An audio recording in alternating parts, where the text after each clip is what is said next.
And I'm Martin Holland, Director of the NCRE, for those who don't know me. And this is one of our regular but high-profile events. And it's certainly my pleasure today to introduce to you our speaker, who's David Taylor, who's currently the New Zealand ambassador to the European Union, NATO, and Sweden, which we still think is not under attack, but you may be able to confirm or not. Thank you, Martin, for the warm introduction. It's a real thrill to be here, and I know it's early in the term, so it's a bit of a chore to come and sit down and listen to a talking head for a while, but I'm really grateful that so many of you have come along.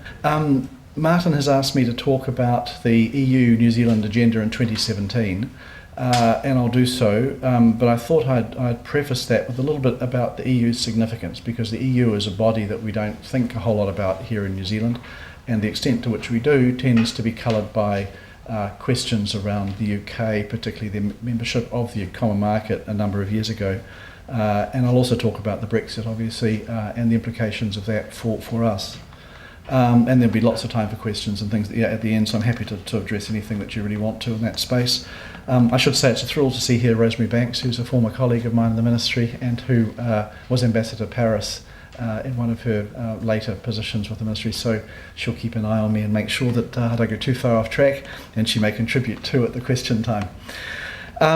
So the EU. The EU is a very impressive organisation. It's been around roughly for 60 years, since the Treaty of Rome, that the anniversary of that is next month, although it can be dated a little bit earlier than that.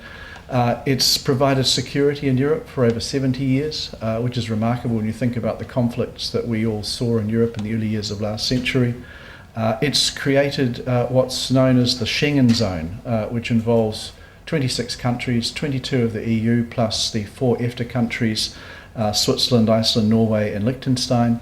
And within that area, that 26 country area, you don't need passports and you don't have border controls, which means that if you're a tourist, and New Zealanders like to go to Europe, you can wander around freely without having to get your passport checked and stamped.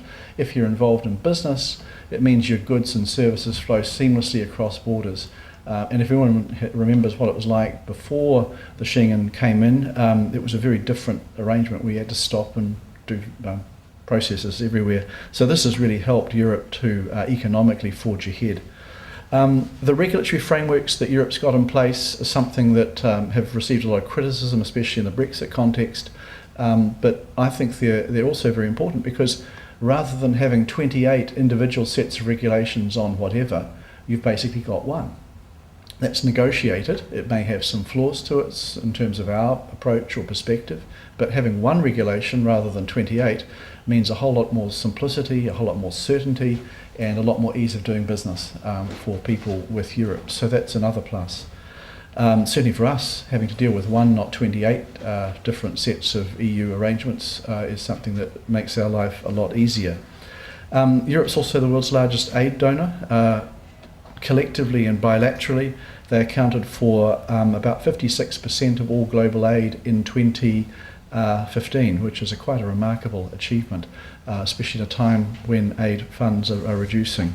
Another positive thing about the EU is it's rules-based. They do follow rule of law, and we can rely on the decisions that they take, we can rely on the processes that they pursue. Again, they're not always simple for a country like New Zealand to navigate, but they are based on rules, and we can work with them easily in that context.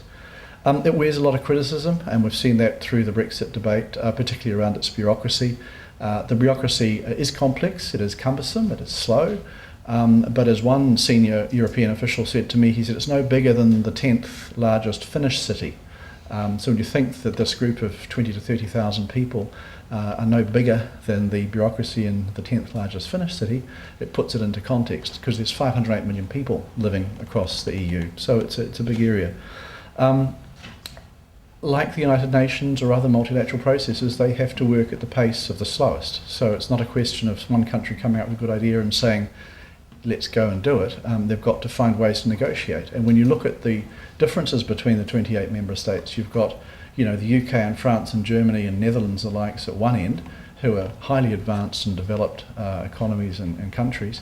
At the other end, you've got new members like Romania and Bulgaria, and micro-states like Luxembourg and Cyprus in there, and trying to find a a balance between all those different interests is always challenging. So they spend a lot of time trying to work out where to find that balance and how to manage it, and that is really complex for them. What it does do for them, and what is a frustration for third countries, is it makes them very inward-looking. So I've used the sort of metaphor of the cowboy wagons. They circle the wagons and they're all looking inwards to see what's going on within their group. They're not actually looking outside as much as we might like at times. And when we're trying to get access to talk about things, you feel as if you're sort of banging on the edge of those wagons and saying, hey, have you got 5 minutes for New Zealand to talk about issue X or Y? We always get there. They're very generous with their time, but we don't necessarily get it quite as quickly as we'd like to get it. So that's the EU in a nutshell in terms of their significance. They're dealing with a morass of really heavy issues. If you talk to European politicians and senior officials at the moment, the biggest issue for them is immigration.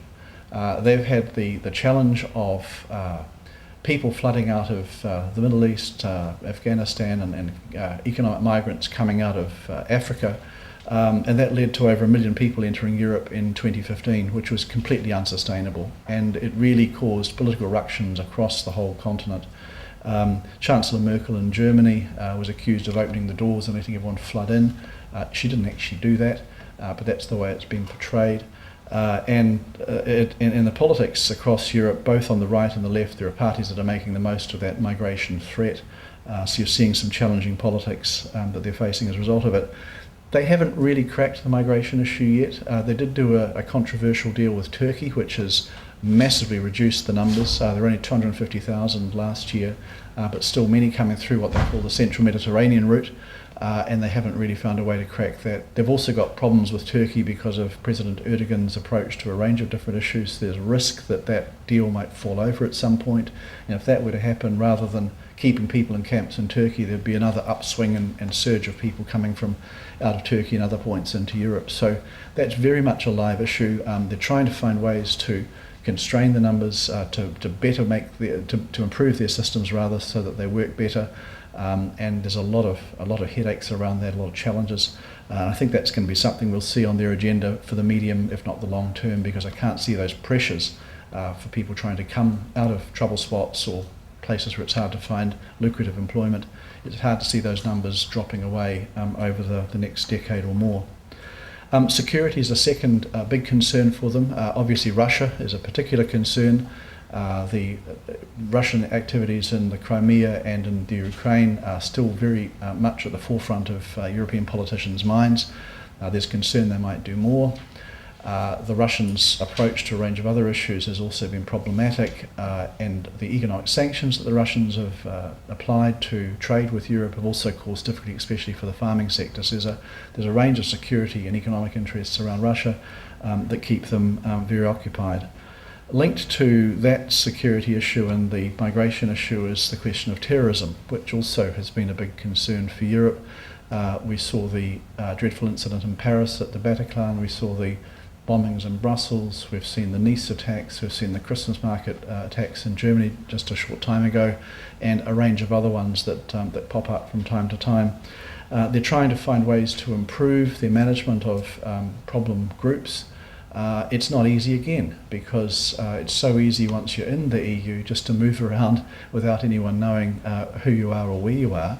So one of the things they're trying to do is put in place better border controls, so that when you go in you'll get an ESTA type arrangement, as we have with the Americans at the moment, and other measures, so they can keep track of who is in Europe and sort of keep tabs on them better there. They've also tried to bring better controls in around weapons. I was quite shocked to discover that you could buy weapons with quite large cartridges of bullets in Europe until recently, and they're just not the number of bullets you're allowed to have in a weapon back to, I think it was about 9 or 10, which still sounds like a lot to me, but that's the kind of thing that they're doing to try and help control these things rather better. There's quite a long agenda for them in the security space, including trying to get member states working more effectively to share intelligence information, and police services working better together to identify and track the people of concern. But again, that's a long-term issue for them. One of the interesting things about security and terrorism in Europe is that there's been a lot of focus on people coming out of Syria as being problems, but if you look at most of the incidents, what you've found have been people who are of European extraction. They've been a second or third generation European. They may come from an ethnic group that's migrated there at some point, but they are actually Europeans. So they've got a homegrown element here that's a worry. On the terrorism front, in Syria, just to take Belgium for example, and this is just an illustration, there's something like 500 Belgians or people with Belgian passports fighting for ISIS. At the point that ISIS is defeated, one imagines some of those people will return home, and there's a concern that a number of those people will get active again and do different things in Europe. So we're talking about across Europe, because all European member states have people who've gone off to fight with ISIS. There's a risk that there'll be more terrorist incidents coming back in that direction once the ISIS problem is contained. Economic recovery is another big concern. Europe's never really got over the financial crisis of a few years ago. Economic growth rates have got to positive. Across the EU last year it was 1.8% growth, which is still modest, and compared to us certainly it's modest, and it's fragile. The European institutions are trying to find ways to boost prosperity and growth and jobs, but they struggle.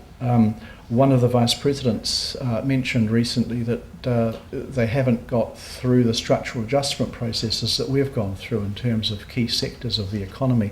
And he said if only we could pick 10 areas and look at our 28 member states and see who the best ones were and then highlight them and have people copy them to the extent that they could, he said we'd have massive improvements in structural adjustment terms, but politically they can't get there yet. So that's a sort of challenge they've got sitting out there on economic recovery front.